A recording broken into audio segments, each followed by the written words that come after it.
Price the lord. Hallelujah. Yesu ಕ್ರಿಸ್ತನ ಪ್ರೀತಿಯುಳ್ಳ ಶ್ರೇಷ್ಠವಾದ ಮಧುರವಾದ ನಾಮದಲ್ಲಿ ಈ ದಿನ ದೇವರ ವಾಕ್ಯಗಳನ್ನು ಆಲಿಸಲಿಕ್ಕೆ ಬಂದಿರುವಂಥ ನಿಮ್ಮೆಲ್ಲರನ್ನ ನಮ್ಮ ರಕ್ಷಕನಾದ ಯೇಸು ಕ್ರಿಸ್ತನ ಮಧುರವಾದ ನಾಮದಲ್ಲಿ ನಾನು ವಂದಿಸುವಂಥವನಾಗಿದ್ದೇನೆ. ಕರ್ತನು ನಮ್ಮೆಲ್ಲರನ್ನ ತನ್ನ ವಾಕ್ಯಗಳನ್ನು ಕೇಳುವಂತೆ, ನಮ್ಮ ಹೃದಯಗಳನ್ನು ತೆರೆಯುವಂತೆ, ನಮ್ಮ ಮನಸ್ಸುಗಳನ್ನು ತೆರೆಯುವಂತೆ ನಾವು ಕರ್ತನಲ್ಲಿ ನಾವು ಕೇಳಿಕೊಳ್ಳಬೇಕಾದಂಥ ಅಗತ್ಯತೆ ಇದೆ. ಆಗ ದೇವರು ನಮ್ಮೊಟ್ಟಿಗೆ ಮಾತನಾಡುತ್ತಾರೆ, ದೇವರು ನಮ್ಮನ್ನು ಉಪಯೋಗಿಸಲಿಕ್ಕೆ ಸಿದ್ಧವಾಗಿರುತ್ತಾರೆ ಎಂಬುದನ್ನು ನಾವು ನೋಡುವಂಥವರಾಗಿದ್ದೇವೆ. ಈ ಒಂದು ವಾಕ್ಯವನ್ನು ಪ್ರಾರಂಭಿಸುವುದಕ್ಕಿಂತ ಮುಂಚೆ ನಾನೊಂದು ಅನೌನ್ಸ್ಮೆಂಟನ್ನು ಹೇಳಲಿಕ್ಕೆ ಇಷ್ಟಪಡುತ್ತೇನೆ. ಅದೇನೆಂದರೆ, ಆಗಸ್ಟ್ 15ನೇ ತಾರೀಕು ಮೋಕ್ಷ ಮಾರ್ಗ ಆರಾಧನಾ ಕೇಂದ್ರ ವಿಜಯಪುರದಲ್ಲಿ ಒಂದು ಪ್ರಾರ್ಥನಾ ಕೂಟ ಇರುತ್ತದೆ. ರಜಾ ಇರೋದರಿಂದ ಯಾವಾಗಲೂ ನಾವು 15ನೇ ತಾರೀಕು ಆಗಸ್ಟ್ 15 ಸ್ವಾತಂತ್ರ್ಯ ದಿನಾಚರಣೆ ದಿನ ಫ್ಲಾಗಾಸ್ಟಿಂಗ್ ಮಾಡಿ ಒಂದು ಪ್ರಾರ್ಥನೆ ಕೂಟವನ್ನು ಇಟ್ಟುಕೊಳ್ತೇವೆ. ಆದ್ದರಿಂದ ಆ ಕೂಟವು ಇದೆ. ಈಗ ಅದಕ್ಕೆ ಅನೌನ್ಸ್ ಮಾಡ್ತಾ ಇದ್ದೇವೆ, ಎಲ್ಲರೂ ಸೇರಿ ಬರಬೇಕು. ವಾಕ್ಯಗಳನ್ನು ಕೇಳುವವರು ನಾವು ವರ್ಷಕ್ಕೆ 2 ಕಾರ್ಯಕ್ರಮವನ್ನು ಮುಖ್ಯವಾಗಿ 6 ತಿಂಗಳಿಗೊಂದು ಅಟ್ಲೀಸ್ಟು ವಿಜಯಪುರ ಮೋಕ್ಷ ಮಾರ್ಗ ಬಿಲ್ಡಿಂಗಲ್ಲಿ ಮಾಡಬೇಕು, ಅಟ್ಲೀಸ್ಟ್ ಅಂತ ಹೇಳ್ತಾ ಇರೋದು. ಆ ಕಾರ್ಯಕ್ರಮಕ್ಕೆ ಎಲ್ಲರೂ, ಅಂದರೆ ಯೂಟ್ಯೂಬ್ ನೋಡುವಂಥ ಎಲ್ಲರೂ, ಆನ್ಲೈನಲ್ಲಿ ನೋಡುವಂಥವರು, ಬೈಬಲ್ ಕಾಲೇಜಿಗೆ ಸಂಬಂಧಪಟ್ಟವರು, 24 ತಾಸು ಪ್ರಾರ್ಥನೆಗೆ ಸಂಬಂಧಪಟ್ಟವರು, ನಮ್ಮ Madakasira Melavayi church, Bengaluru church, Vijayapura church ಎಲ್ಲರೂ ಸೇರಿ, ಮತ್ತು ನಮ್ಮೊಟ್ಟಿಗೆ ಅನ್ಯೂನ್ಯತೆ ಇರುವಂಥ ಸಭೆಗಳು ಸೇರಿ ಆಗಸ್ಟ್ 15ನೇ ತಾರೀಕನ್ನು ಒಂದು ಪ್ರಾರ್ಥನಾ ಕೂಟವಾಗಿ ನಾವು ಏರ್ಪಡಿಸಲಿಕ್ಕಿದ್ದೇವೆ. ಸೊ ಆಗಸ್ಟ್ 15ಕ್ಕೆ ಜನವರಿ 26ಕ್ಕೆ 2 ಕಾರ್ಯಕ್ರಮ ಎಲ್ಲರೂ ಸೇರಿ ಮಾಡುವಂಥ ಒಂದು ಕೂಟವಾಗಿರುತ್ತದೆ. ದಯಮಾಡಿ ಆಗಸ್ಟ್ 15ನೇ ತಾರೀಕು ಸಮಯ ಮಾಡಿಕೊಂಡು ಎಲ್ಲರೂ ಸೇರಿ ಬರಬೇಕಾಗಿ ನಿಮಗೆ ತಿಳಿದಿರುವಂಥವರಿಗೆ ತಿಳಿಯಪಡಿಸಿರಿ. ಆ ಸಮಯವನ್ನು ಸದ್ವಿನಿಯೋಗ ಮಾಡಿಕೊಳ್ಳ್ರಿ. ಒಂದು ಒಳ್ಳೆಯ ಆರಾಧನೆ, ಒಂದು ಸ್ಪಷ್ಟವಾದಂಥ ಆತ್ಮಿಕವಾದ ದೇವರ ವಾಕ್ಯವನ್ನು ನಾವು ಕೇಳಲಿಕ್ಕೆ ಹೋಗುತ್ತಾ ಇದ್ದೇವೆ. ಅದಕ್ಕಾಗಿ ದೇವರಿಗೆ ಸ್ತೋತ್ರ ಉಂಟಾಗಲಿ. ಸೊ 2 ಆಗಸ್ಟ್ 15, ಜನವರಿ 26 2 ಕಾರ್ಯಕ್ರಮಗಳು ಬಹಳ ಮುಖ್ಯವಾಗಿರುವಂಥವುಗಳು.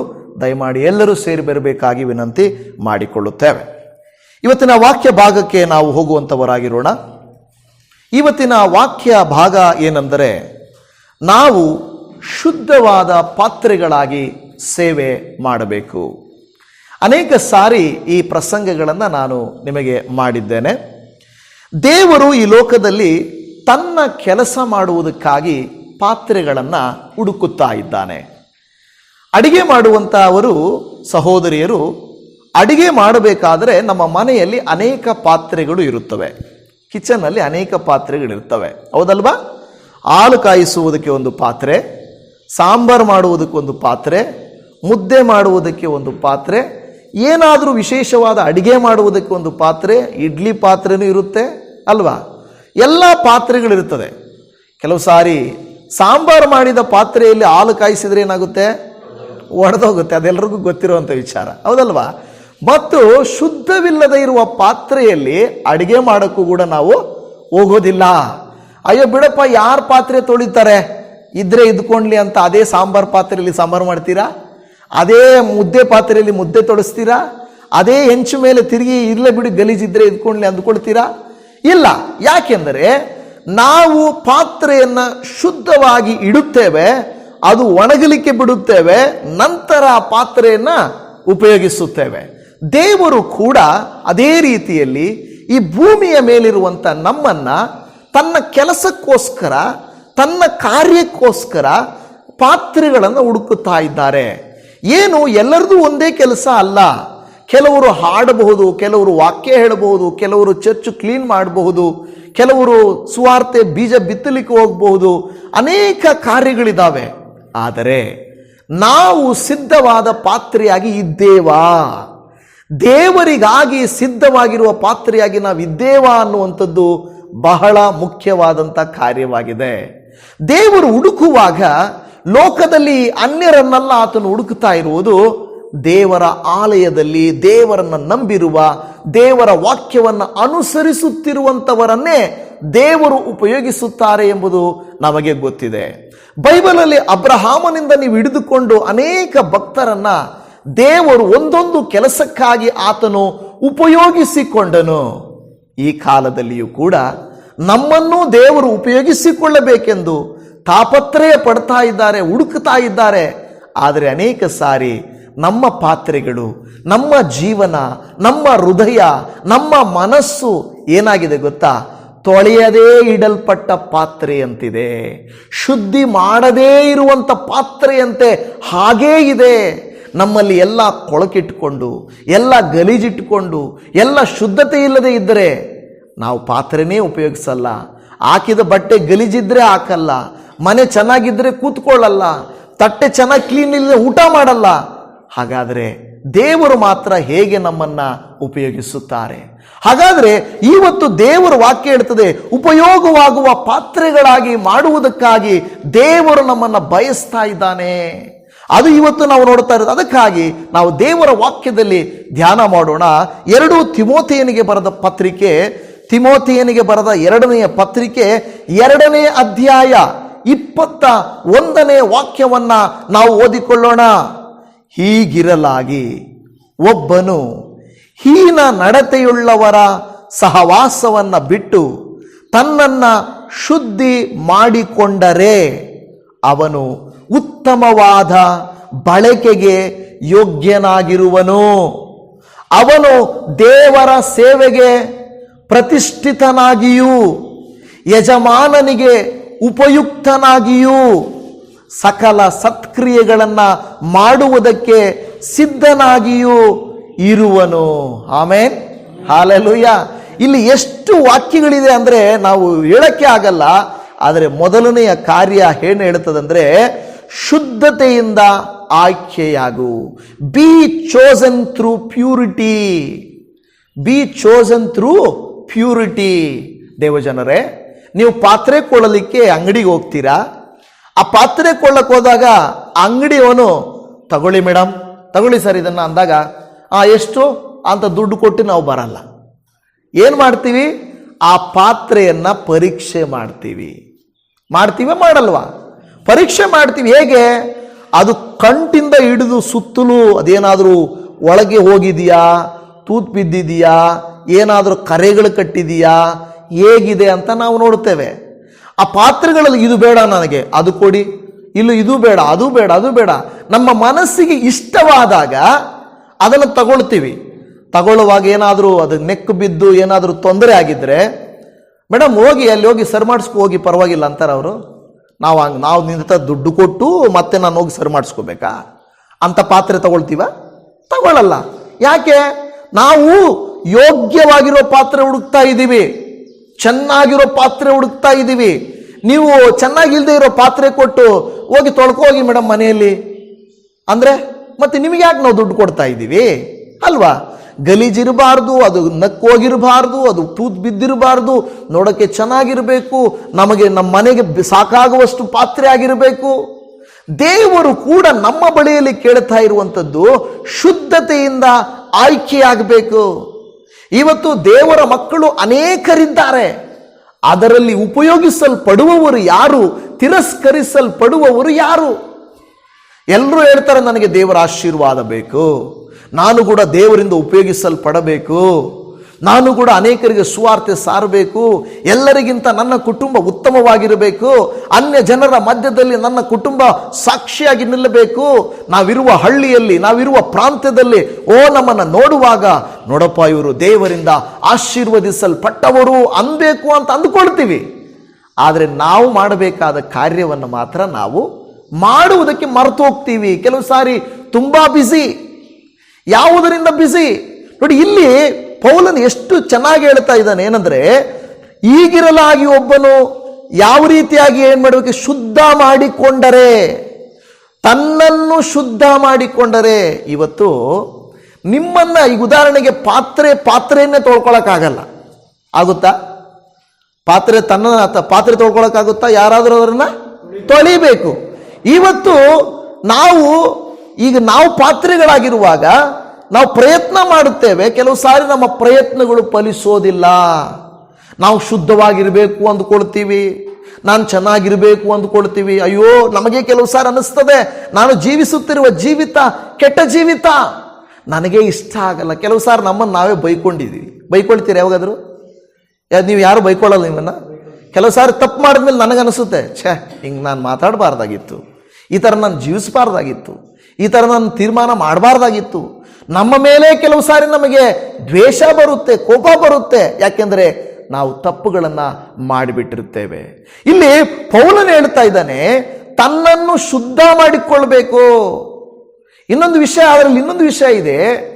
ನಿಮ್ಮನ್ನು ನಾನು ಸರಿ ಮಾಡೋಕ್ಕಾಗಲ್ಲ. ಕೆಲವು ಸಾರಿ ನಿಮ್ಮನ್ನು ನೀವೇ ಸರಿ ಮಾಡಿಕೊಳ್ಬೇಕು.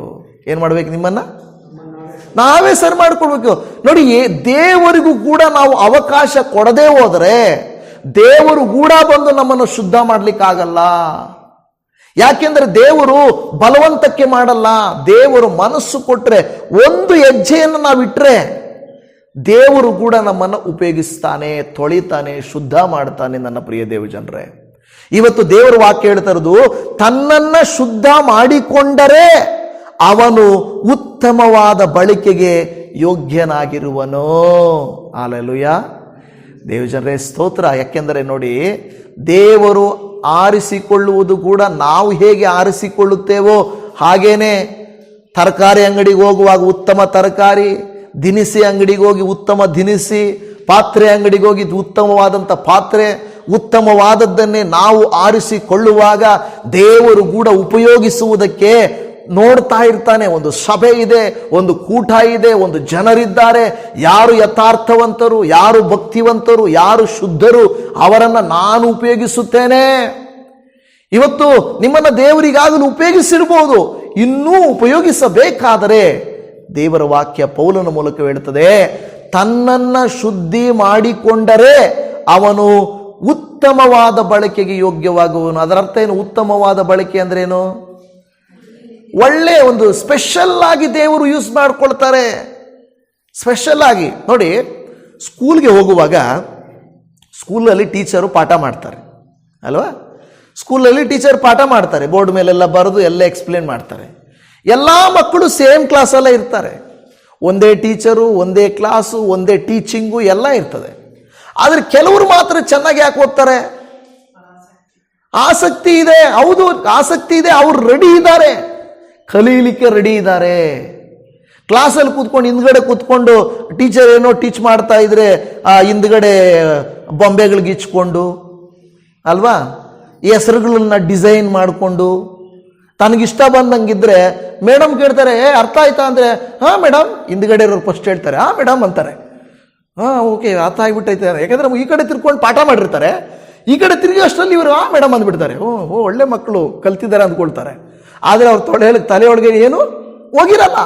ಯಾವ ವಿದ್ಯಾರ್ಥಿ ಗಮನ ಕೊಟ್ಟು ಆಸಕ್ತಿ ಕೊಟ್ಟು ನಾನು ಉಪಯೋಗಿಸಲ್ಪಡಬೇಕು, ನಾನು ಕಲ್ತ್ಕೊಳ್ಬೇಕು ಅಂತ ಸಿದ್ಧತೆಯಿಂದ ಇರ್ತಾರೋ ಆ ವ್ಯಕ್ತಿಗಳನ್ನು ನೋಡ್ತಾರೆ, ಟೀಚರ್ಗಳು ಇಷ್ಟಪಡ್ತಾರೆ, ಒಳ್ಳೆ ಮಾರ್ಕ್ಸ್ ತೆಗೆದಿದ್ದಾರೆ, ಸ್ಕೂಲಲ್ಲಿ ನಮ್ಮ ಘನತೆಯನ್ನು ಇವರು ಕಾಪಾಡ್ತಾರೆ ಅಂತ ಇಷ್ಟಪಡ್ತಾರೆ. ದೇವರು ಕೂಡ ನಮ್ಮ ಕುರಿತು ಹಾಗೆ ಅಲ್ವಾ? ಯಾರು ಚೆನ್ನಾಗಿ ವಾಕ್ಯ ಕಲಿತಾರೋ, ಯಾರು ಹೆಚ್ಚು ದೇವರ ಪ್ರಸನ್ನತೆಯಲ್ಲಿ ಪ್ರಾರ್ಥಿಸ್ತಾರೋ, ಯಾರು ದೇವರೊಟ್ಟಿಗೆ ಒಳ್ಳೆ ಸಂಬಂಧ ಇಟ್ಟುಕೊಂಡಿರ್ತಾರೋ ಅವ್ರನ್ನ ತಾನೇ ದೇವರು ಇಷ್ಟಪಡ್ತಾರೆ. ಚೆನ್ನಾಗಿ ಓದೋವಂಥ ಮಕ್ಕಳನ್ನ ಟೀಚರ್ ಇಷ್ಟಪಡ್ತಾರೆ, ಟೀಚರ್ ಒಟ್ಟಿಗೆ ಚೆನ್ನಾಗಿ ಮಾತಾಡೋರನ್ನ ಟೀಚರ್ ಇಷ್ಟಪಡ್ತಾರೆ. ಹಾಗಾದರೆ ದೇವರು ಕೂಡ ನಾವೆಷ್ಟು ದೇವರೊಟ್ಟಿಗೆ ಸಮಯ ಕಳಿತೀವೋ, ಎಷ್ಟು ದೇವರಿಗಾಗಿ ಉಪಯೋಗಿಸಲ್ಪಡುತ್ತೇವೋ ಅಂಥವ್ರನ್ನ ದೇವರು ಕೂಡ ಪ್ರೀತಿಸ್ತಾರೆ, ಇಷ್ಟಪಡ್ತಾರೆ, ಉಪಯೋಗಿಸ್ತಾರೆ. ಕೆಲವು ಟೀಚರ್ಗಳು ವಿದ್ಯಾರ್ಥಿಗಳನ್ನ ಎಲ್ಲ ಕೆಲಸಕ್ಕೆ ಅವ್ರನ್ನೇ ಕರೀತಾರೆ. ಏ ಬಾಮ್ಮ, ಏ ಬಾಪ್ಪ. ಯಾಕೆ ಕರೀತಾರೆ? ಯಾಕೆಂದ್ರೆ ಅವರು ವಿಧೇಯತೆ ತೋರಿಸ್ತಾರೆ, ಅವ್ರು ರೆಡಿ ಇದ್ದಾರೆ, ಅದಕ್ಕೆ ಟೀಚರ್ ಅವ್ರನ್ನೇ ಕರೀತಾರೆ. ಚಾಕ್ಪೀಸ್ ಎತ್ಕೊಂಡು ಬಾ, ಡಸ್ಟರ್ ಎತ್ಕೊಂಡು ಬಾ, ಏನು ಬೇಕಾದರೂ ಅವ್ರನ್ನೇ ಕರೀತಾರೆ.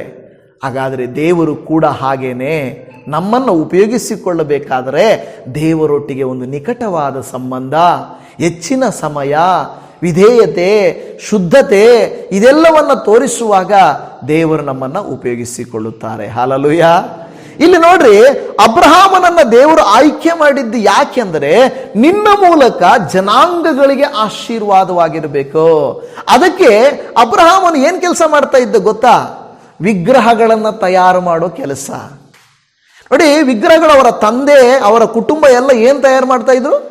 ವಿಗ್ರಹಗಳನ್ನ ಕೆತ್ತುವುದು ಅವರ ಕೆಲಸವಾಗಿತ್ತು. ಆದರೆ ಯಾವಾಗ ವಿಗ್ರಹಗಳನ್ನೆಲ್ಲ ಕೆತ್ತುತ್ತಾ ಇದ್ದಾರೆ, ನೋಡ್ತಾ ಇದ್ದಾರೆ, ಆದರೆ ಯಾವ ವಿಗ್ರಹನೂ ಅವನೊಟ್ಟಿಗೆ ಮಾತಾಡಲಿಲ್ಲ. ಒಂದು ಸಾರಿ ದೇವರ ಸ್ವರ ಬಂತು, ಅಬ್ರಹಾಮನೇ ಅಬ್ರಹಾಮನೇ. ಅಬ್ರಹಾಮನ ನನ್ನ ಹೆಸರು ಯಾರು ಕರೀತಾ ಇದ್ದಾರೆ? ಯಾವುದಾದ್ರೂ ವಿಗ್ರಹ ಕರೀತಾ ಇದೆಯಾ ಅಂತ ಎಲ್ಲ ನೋಡ್ತಾನೆ, ಎಲ್ಲೂ ಇಲ್ಲ. ಆಮೇಲೆ ಗೊತ್ತಾಯಿತು ದೇವರ ಸ್ವರ ಇದು ಅಂತ. ದೇವರೇ, ಎಸ್ ನಾನೇ ಅಬ್ರಹಾಮನು, ಏನಾಗಬೇಕು ಏನಾಗಬೇಕು, ಎಸ್ ಬಂದ್ಬಿಡು, ನೀನ್ ಬಾ, ಸಿದ್ಧವಾದ ಪಾತ್ರೆಯಾಗಿ ಬಾ ಅಂತ ಕರೆದನು. ನನ್ನ ಪ್ರಿಯ ದೇವಜನರೇ, ದೇವರು ನಮ್ಮನ್ನ ಕರೆದಾಗ, ದೇವರು ನಮ್ಮನ್ನ ಎಚ್ಚರಿಸಿದಾಗ, ದೇವರಿಗೆ ಒಪ್ಪಿಸಿ ಕೊಡುವುದಾದರೆ ದೇವರು ಉಪಯೋಗಿಸುತ್ತಾರೆ. ಕೆಲವು ಸಾರಿ ನಮ್ಮಲ್ಲಿ ತಡೆಗಳಿದಾವೆ, ನಮ್ಮಲ್ಲಿ ಕೊರತೆಗಳಿದಾವೆ, ತಪ್ಪುಗಳಿದಾವೆ, ತೊಂದರೆಗಳಿದಾವೆ. ಅವುಗಳನ್ನು ಬಿಟ್ಟು ಬರೋದು ಸುಲಭ ಅಲ್ಲ. ಮೋಶೆಯನ್ನ ದೇವರು ಕರೆದಾಗ ಮೋಶೆ ಹೇಳ್ತಾನೆ, ದೇವರೇ ನನಗೆ ಬಾಯಿ ಮಾತಾಡಕ್ಕೆ ಬರಲ್ಲಪ್ಪ, ನನ್ನ ಬಿಟ್ಬಿಡು. ಎರೇಮಿಯನ್ನ ಕರೆದರೆ ಎರೇಮಿಯ ಹೇಳ್ತಾನೆ, ನನ್ನ ಚಿಕ್ಕ ಹುಡುಗ, ನನ್ನನ್ನು ಬಿಟ್ಬಿಡು ಸ್ವಾಮಿ, ನನ್ನ ಕೈಯಲ್ಲಿ ಆಗಲ್ಲ ಅಂತ ಹೇಳ್ತಾರೆ ಅಲ್ವಾ. ಕೆಲವ್ರನ್ನ ಕರೆಯುವಾಗ ನನ್ನ ಕೈಯಲ್ಲಿ ಆಗಲ್ಲ, ಅಯ್ಯೋ ನಾನೇ ಯಾಕೆ, ನನಗೇ ಯಾಕೆ. ಆದರೆ ದೇವರು ಹೇಳ್ತಾನೆ, ಅದೆಲ್ಲ ಇದೆಯಪ್ಪ ಬಲಹೀನತೆ, ಆದರೆ ನೀನು ಸಿದ್ಧವಾಗಿದ್ದರೆ ನಾನು ನಿನ್ನನ್ನು ಏನು ಮಾಡ್ತೇನೆ, ಉಪಯೋಗಿಸ್ತೇನೆ.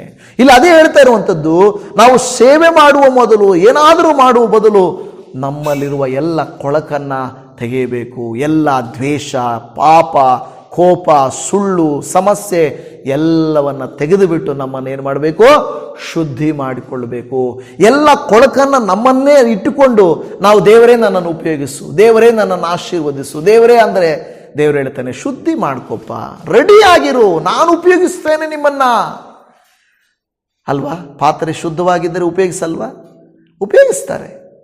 ಆದರೆ ಕೊಳಕಾಗಿರೋದನ್ನ, ಇನ್ನೂ ಗಲೀಜೆ ಇದೆ, ಅದನ್ನು ನಾನು ಅಡುಗೆ ಮಾಡಲ್ಲ ಅಂತ ಪಕ್ಕಕ್ಕೆ ಹಾಕ್ತಾರೆ. ನಾವು ಪಕ್ಕಕ್ಕೆ ಹಾಕಲ್ಪಡ್ಬೇಕಾ, ಉಪಯೋಗಿಸಲ್ಪಡ್ಬೇಕಾ? ಉಪಯೋಗಿಸಲ್ಪಡಬೇಕು. ಹಾಗಾದ್ರೆ ಏನಾಗಿರ್ಬೇಕು? ಶುದ್ಧವಾಗಿರಬೇಕು, ಶುದ್ಧವಾಗಿರಬೇಕು. ಅದು ದೇವರು ಇಲ್ಲಿ ಹೇಳ್ತಾ ಇರೋದು, ಪೌಲನ ಮೂಲಕವಾಗಿ ಹೇಳ್ತಾ ಇರೋದು. ಯೆಶಾಯನ ಪ್ರವಾದನೆಯ ಗ್ರಂಥ 52ನೇ ಅಧ್ಯಾಯದ 11ನೇ ವಾಕ್ಯವನ್ನು ನೀವು ಓದುವುದಾದರೆ, ಯೆಶಾಯ 52:11, ತೊಲಗಿರಿ ತೊಲಗಿರಿ, ಬಾಬೇಲಿನಿಂದ ಹೊರಡಿರಿ, ಅಶುದ್ಧವಾದ ಯಾವುದನ್ನು ಮುಟ್ಟದಿರಿ, ಅದರ ಮಧ್ಯದೊಳಗಿಂದ ತೆರಳಿರಿ, ಯೆಹೋವನ ಆರಾಧನೆಯ ಉಪಕರಣಗಳನ್ನು ಹೊರುವವರೇ ಶುದ್ಧರಾಗಿರಿ. ದೇವರು ಹೇಳ್ತಾ ಇದ್ದಾನೆ, ಅಲ್ಲಿಂದ ಓಡ್ರಿ, ತೊಲಗಿರಿ ಅಲ್ಲಿಂದ. ಎಲ್ಲಿಂದ? ಬಾಬೇಲಿನಿಂದ ಹೊರಡಿರಿ. ಬಾಬೇಲ್ ಅನ್ನುವಂಥದ್ದು ಅನ್ಯ ದೇಶ, ಅನ್ಯ ಜನ, ಅನ್ಯ ಸಂಪ್ರದಾಯಗಳು. ಅಲ್ಲಿಂದ ದೇವರೇನು ಹೇಳ್ತಾರೆ, ಅಲ್ಲಿಂದ ಓಡ್ರಿ, ಅಲ್ಲಿಂದ ಅಲ್ಲಿ ಇರಬೇಡ್ರಿ. ಇವತ್ತು ದೇವರು ನಮಗೂ ಹೇಳ್ತಾನೆ, ನಮಗೆ ಯಾವುದು ಬಾಬೇಲು? ಅಲ್ಲಿ ಹೇಳ್ತದೆ ಯೆಶಾಯನ ಪ್ರವಾದನೆ ಗ್ರಂಥ 52:11ನೇ ವಾಕ್ಯದಲ್ಲಿ, ತೊಲಗಿರಿ, ಡಿಪಾರ್ಟ್. ಇಂಗ್ಲಿಷ್ ಹೇಳ್ತಾರೆ ಡಿಪಾರ್ಟ್ ಅಂತ ಹೇಳಿದ್ರೆ ಅಲ್ಲಿಂದ, ಅಲ್ಲಿ ಬಿಟ್ಟು ಓಡು. ನಿಮಗೆಲ್ಲ ಗೊತ್ತಿದೆ, ಲೋಟನು ಹೆಂಡತಿಯು ಮಕ್ಕಳು ಸೋದೋಮ್ ಗೋಮರ ಪಟ್ಟಣಗಳಲ್ಲಿ ಚೆನ್ನಾಗಿದ್ರು. ಏನಲ್ಲಿ ಭೂಮಿ ಬೆಲೆ ಜಾಸ್ತಿ, ಬಿಲ್ಡಿಂಗ್ಗಳ ಬೆಲೆ ಜಾಸ್ತಿ ಅಲ್ವಾ. ಕಳೆದ ಸಾರಿ ನಾವು ಬೆಂಗಳೂರಿಗೆ ಹೋದಾಗ ರೇವಾ ಕಾಲೇಜ್ ಹತ್ರ ಹೋದ್ವಿ ವಿಸಿಟಿಂಗ್ಗೆ. ಅದೊಂದು ರೇವಾ ಕಾಲೇಜು ಆಪೋಸಿಟ್ ಒಂದು ಬೀದಿ ಇದೆ. ಆ ಬೀದಿಯಲ್ಲಿ ಕೆಲವರು ಗೊತ್ತಿರುವಂಥ ಕೆಲವು ವಿಶ್ವಾಸಿಗಳ ಅಂಗಡಿ ಇಟ್ಕೊಂಡಿದ್ದಾರೆ. ಈಗ ನಾವು ಹೇಳೋದೇನೆಂದರೆ, ಅವ್ರು ಹೇಳ್ತಾ ಇದ್ರು, ಅಪ್ಪ ಇಲ್ಲಿ 12 ಗಂಟೆ 1 ಗಂಟೆ 2 ಗಂಟೆ ಹಗಲ್ ಥರನೇ ಜನ ಇರ್ತಾರೆ. ಇಲ್ಲಿ ಏನು ಮಾಡ್ತಾ ಇರ್ತಾರೆ ಗೊತ್ತಾ? ಎಲ್ಲ ಯವನಸ್ಥರು. ಆ ಯವನಸ್ಥರು ಹೇಳ್ತಾರೆ, ಅಲ್ಲಿ ಹೆಣ್ಣುಡುಗಿರು ಕೂಡ ಹೆಣ್ಣುಡುಗಿರು ಕೂಡ ಸ್ಮೋಕ್ ಮಾಡೋದು, ಕುಡಿಯೋದು, ಅದು ಇದು ಮಾಡೋದು ಮಾಡ್ತಾರೆ. ಅಲ್ಲಿ ಪಿಜಿಗಳು ಜಾಸ್ತಿ, ಅಲ್ಲಿ ಮನೆಗಳು ಜಾಸ್ತಿ, ಅಂಗಡಿಗಳು ಜಾಸ್ತಿ, ಎಲ್ಲ ಯವನಸ್ಥರೇ. ಹಾಗಾದರೆ ಆಲೋಚನೆ ಮಾಡಿ, ಸೋದೋಮ್ ಗೋಮರ ಪಟ್ಟಣಗಳು ಎಲ್ಲ ಸಿಗ್ತಾ ಇತ್ತು. ನಾವು ಅಂದ್ಕೊಳ್ತೀವಿ ಸಿಟಿಯಲ್ಲಿ ಎಲ್ಲ ಸಿಗ್ತದಪ್ಪ, ಅಲ್ಲಿ ಎಲ್ಲ ನೋಡ್ಬೋದು, ಎಲ್ಲ ತಿನ್ಬೋದು, ಎಲ್ಲ ಚೆನ್ನಾಗಿರುತ್ತೆ. ಆದರೆ ಪಾಪ ಕೂಡ ಅಷ್ಟೇ ಹೈ ಲೆವೆಲಲ್ಲಿರುತ್ತೆ. ಎಲ್ಲ ಈಸಿಯಾಗಿ ಸಿಕ್ಕೋಗುತ್ತೆ, ಎಲ್ಲರೂ ಮಾಡ್ತಾ ಇರ್ತಾರೆ. ನಾನು ಯಾಕೆ ಮಾಡಬಾರ್ದು? ಅದನ್ನು ನೋಡಿ ಆಕರ್ಷಿತರಾಗ್ತಾರೆ. ನೋಡಿ, ಆ ಟೈಮಲ್ಲಿ ದೇವರು ಹೇಳ್ತಾನೆ, ಲೋಟ ನೀನು ಸೋದೋಮ್ ಗೋಮರ ಪಟ್ಟಣವನ್ನು ಬಿಟ್ಟು ತೊಲಗು ಅಂತಾರೆ. ಆ ಸೋದೋಮ್ ಏನು ಲೋಟನಿಗೆ ಇಮ್ಮಿಡಿಯೇಟ್ ಆಗಿ, ಯಾಕೆ? ಒಂದು ಸ್ವಲ್ಪ ದಿನಕ್ಕಲ್ಲ ಬಿಟ್ಬಿಡು, ಯಾಕೆಂದರೆ ನಾನು ಸೋದೋಮ್ ಗೋಮರ ಪಟ್ಟಣಗಳನ್ನು ನಾಶ ಮಾಡಲಿಕ್ಕೆ ಹೋಗ್ತಾ ಇದ್ದೇನೆ. ನೀವು ಆಲೋಚನೆ ಮಾಡಿ, ಒಂದೇ ಒಂದು ಮನೆ ಕಟ್ಕೊಂಡಿರ್ತೀರ, ಒಂದೇ ಒಂದು ಸ್ಥಳ ಇರುತ್ತೆ, ಆ ಸ್ಥಳನ ಗೌರ್ಮೆಂಟ್ ಅವರು ಬಿಟ್ಬಿಡ್ರಿ, ಹೋಗ್ತಾ ಇರಿ ಅಂದರೆ, ಯಾಕೆ? ನಂದು ಸ್ಥಳ, ನಾನು ಬಿಡಲ್ಲ. ಕೆಲವು ನೋಡ್ತಿರಲ್ಲ, ಎಲ್ಲ ಅಲ್ಲೇ ಕಡೆ, ನಾನು ಸತ್ರು ಸಾಯ್ತೀನಿ, ನಾನು ಬಿಡಲ್ಲ ಅಂತ ಪಾಪ ಒದ್ದಾಡ್ತಾ ಇರ್ತಾರೆ. ಇಮ್ಮಿಡಿಯೇಟ್ ಆಗಿ ದೇವರು ಲೋಟನಿಗೆ ಹೇಳ್ತಾನೆ, ಯಾಕೆಂದ್ರೆ ನಿಮ್ಗೆ ಗೊತ್ತು, ಅಬ್ರಹಾಮನು ಲೋಟನು ಆಸ್ತಿ ಸೆಲೆಕ್ಟ್ ಮಾಡ್ಕೊಪ್ಪ ಅಂದಾಗ ಲೋಟನು ಎಷ್ಟು ಬೇಕೋ ಅಷ್ಟು ಸೆಲೆಕ್ಟ್ ಮಾಡ್ಕೊಂಡ. ಈಗ ಆ ಆಸ್ತಿ ಎಲ್ಲ ಏನಾಗ್ತಾ ಇದೆ? ಸುಟ್ಟು ಹೋಗ್ತಾ ಇದೆ, ಭಸ್ಮ ಆಗ್ತಾ ಇದೆ. ಹೆಂಗಿರುತ್ತೆ ಲೋಟನಿಗೆ? ಇಷ್ಟು ದಿನ ಇದ್ದ ಮನೆ, ಆಸ್ತಿ, ಐಶ್ವರ್ಯ ಎಲ್ಲ ಸುಟ್ಟಾಕ್ಬಿಡ್ತೀನಿ ಅಂದರೆ ಹೆಂಗೆ ದೇವರೇ? ಆದರೆ ದೇವರು ಹೇಳ್ತಾನೆ, ಮಗನೇ, ಪಾಪ ಅದು, ಆ ಪಾಪವನ್ನು ನಾನು ಸುಟ್ಟಾಕ್ತೀನಿ, ನೀನು ಅಲ್ಲಿಂದ ಹೊರಟು ಬಾ ಅಂತ ಹೇಳಿದ್ರೆ ಸುಲಭ ಅಲ್ಲ ಅವನಿಗೆ ಬಿಟ್ಟು ಬರೋದು. ಆ ಪಾಪವನ್ನು ಬಿಟ್ಟು ಬರೋದು ಸುಲಭ ಅಲ್ಲ. ಆದರೂ ದೇವರು ಹೇಳ್ತಾರೆ, ನಿನಗದು ಬೇಡ, ಅದು ಬೇಡ. ಅದೆಷ್ಟೇ ಲಾಭದಾಯಕವಾಗಿರಲಿ, ಅದೆಷ್ಟೇ ನೋಡಲಿಕ್ಕೆ ಅಂದವಾಗಿರಲಿ, ಅದೆಷ್ಟೇ ಜನರು ಹೊಗಳುವಂಥದ್ದಾಗಿರಲಿ, ಆ ಸ್ಥಳ ನಿನಗೆ ಬೇಡ. ನಾನು ಎಷ್ಟೋ ಜನರಿಗೆ ಹೇಳ್ತೇನೆ, ನಿಮ್ಮ ಮನಸ್ಸು ಬೇಸರ ಪಡಿಸುವ ಸ್ಥಳದಲ್ಲಿ ನೀವು ಇರಬೇಡ್ರಿ, ನಿಮ್ಮ ಕುಟುಂಬಗಳನ್ನು ಹಾಳು ಮಾಡುವಂಥ ಸ್ಥಳದಲ್ಲಿ ಇರಬೇಡ್ರಿ, ನಿಮ್ಮ ಜೀವನವನ್ನು ಕೆಡಿಸುವ ವ್ಯಕ್ತಿಗಳೊಟ್ಟಿಗೆ ನೀವು ಇರಬೇಡ್ರಿ. ಅವರೆಷ್ಟೇ ಬೆಸ್ಟ್ ಫ್ರೆಂಡ್ ಆಗಿರ್ಬೋದು, ಅವರೆಷ್ಟೇ ಒಳ್ಳೆ ರಿಲೇಟಿವ್ಸ್ ಆಗಿರ್ಬೋದು, ಆದರೆ ನಮ್ಮ ಜೀವನ ಹಾಳು ಮಾಡಿಕೊಂಡು ಅಂಥವ್ರ ಜೊತೆ ಇರುವುದಕ್ಕೆ ಏನು ಪ್ರಯೋಜನ? ಅದಕ್ಕೆ ದೇವರು ಹೇಳ್ತಾನೆ, ಲೋಟ ನೋ, ಬಿಟ್ಟು ಬಂದ್ಬಿಡು ಅಂತ ಹೇಳ್ದ.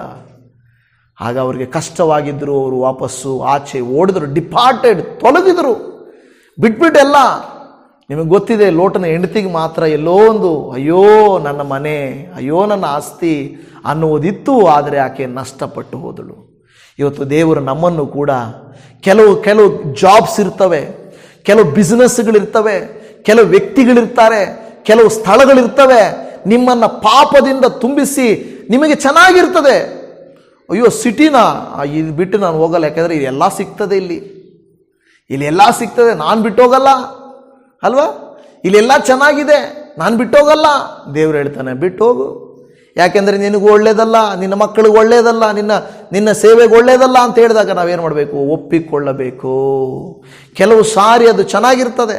ಯೋಸೇಫನಿಗೆ ಅನೈತಿಕತೆ ಚೆನ್ನಾಗೇ ಇರ್ಬೋದಾಗಿತ್ತು, ಆದರೆ ಅವನು ಹೇಳಿದ, ನೋ, ನಾನಿರಲ್ಲ ಇಲ್ಲಿ, ನಾನು ಓಡ್ತೇನೆ ಇಲ್ಲಿಂದ ಅಂತ ಹೇಳಿದರು.